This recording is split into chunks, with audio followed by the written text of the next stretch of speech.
Congressman Khanna of California. He sits on the newly created House Select Committee on China. TikTok's parent company has offices in his district. Congressman, thank you for coming in. So this declaration from TikTok that ByteDance is not an agent of China or any other country, also talking about this firewall for American data, protecting it from unauthorized foreign access. You don't seem to trust that statement that we've heard previously and heard just now from the ByteDance CEO, the TikTok CEO. Why? I don't, because I don't think China recognizes a truly independent private sector. The state intervenes in almost every company. We've seen this in how they treated Jack Ma. Even if a company is independent today, if Xi Jinping changes his mind, next day they can appropriate the data or appropriate the assets of a company. We have to be clear, they need to sell it to an American company. And by the way, China does not treat American companies with any respect. I mean, they're far more restrictive than we are on them. And so this is common sense to me. Sell it to an American company and let's move on.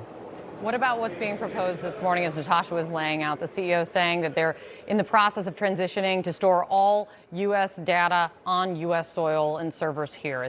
Would that do anything to pacify your concerns? No, I just don't understand what we get from this. I mean, what does America lose by forcing the sale to an American company? It's not like we want massive Chinese companies to invest in the United States. We have plenty of places we can go for foreign direct investment. We can go to Europe, we can go to India, we can go to Japan, South Korea. China has been totally unreciprocal. We have a $450 billion trade deficit with China. They've taken so much of our manufacturing base. They don't play fair. And now they may have access to data of millions of our young people. I saw that the TikTok CEO said, well, they're not a majority are over 18, but a majority maybe between 18 and 24. He's parsing numbers. This needs to be an American company that controls this. China has responded for the first time to the administration's ultimatum that either sell to an American company, as you're talking about, or be banned. And China, the Chinese government, a spokesperson for the Chinese government told the Wall Street Journal today this: if the news is true of a forced sale, China will firmly oppose it. So what do you do then? Well, what are they going to do? They oppose almost every American company going into China. They have tariffs on all our exports. So do you then support a ban?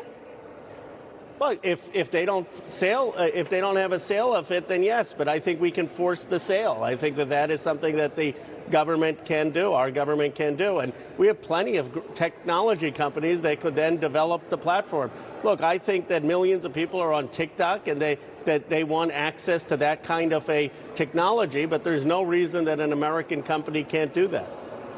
Your Democratic colleague, Jamal Bowman, he is out saying before this hearing, saying that TikTok is being targeted unfairly and that it's in all of this is whipping up, in his words, xenophobic anti-China rhetoric. Let me play what the congressman said in a press conference yesterday.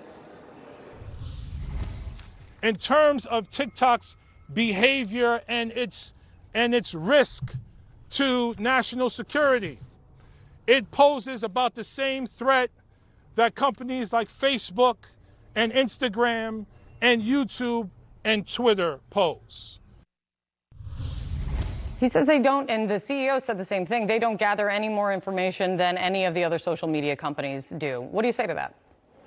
Well, the congressman's larger point about needing a reform of social media is correct. I mean, 1/3 of American teenage girls have contemplated suicide, according to the New York Times. One of those reasons is social media. We need to do far more to protect children and young people from the negative impacts of social media, and that needs to be broad-based.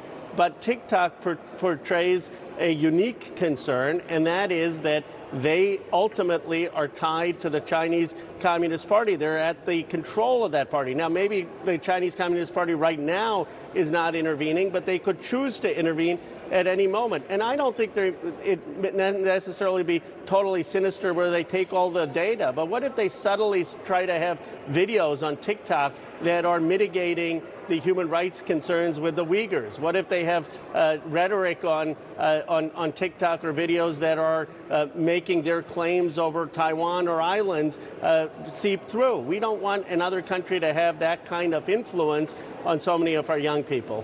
things we've seen like Russia and their influence campaign on Facebook and other social media platforms like Twitter in previous elections as well. Answer me this, Congressman. There are people who are going to say, my info is already out there. The government probably has all my data. Other apps have my data as well. Why does it matter here? What do you fear China will do with this user data? Well, one, they could compromise and target individuals with the user data, but what I fear more is if they're have access to this platform, if they start to prop up videos that are trying to influence the outcome of our election. What if they say a candidate who's not speaking out against Chinese human rights abuses, we're going to put their videos higher up on TikTok? I'm not saying they're doing any of this right now, but we know that China has launched propaganda campaigns into other countries. We know that they have launched cyber attacks. So why would we make ourselves vulnerable? And here's the final point, Kate, on this issue. China has simply not played fair since they've been in the WTO. Our trade deficit with them have exploded. They don't allow American companies access. They don't allow American tech companies access into their markets. Ask Google, ask a lot of the social media companies and tech companies, and they have taken a lot of manufacturing jobs. So why should we not have equal reciprocity and fairness? I mean, they are far more restrictive. If this was an American company, they would have stolen all the IP. Trade might be in the backdrop of this whole thing, and that is a very significant thing. We'll continue that. It's good to see you, Congressman. Thank you for your time.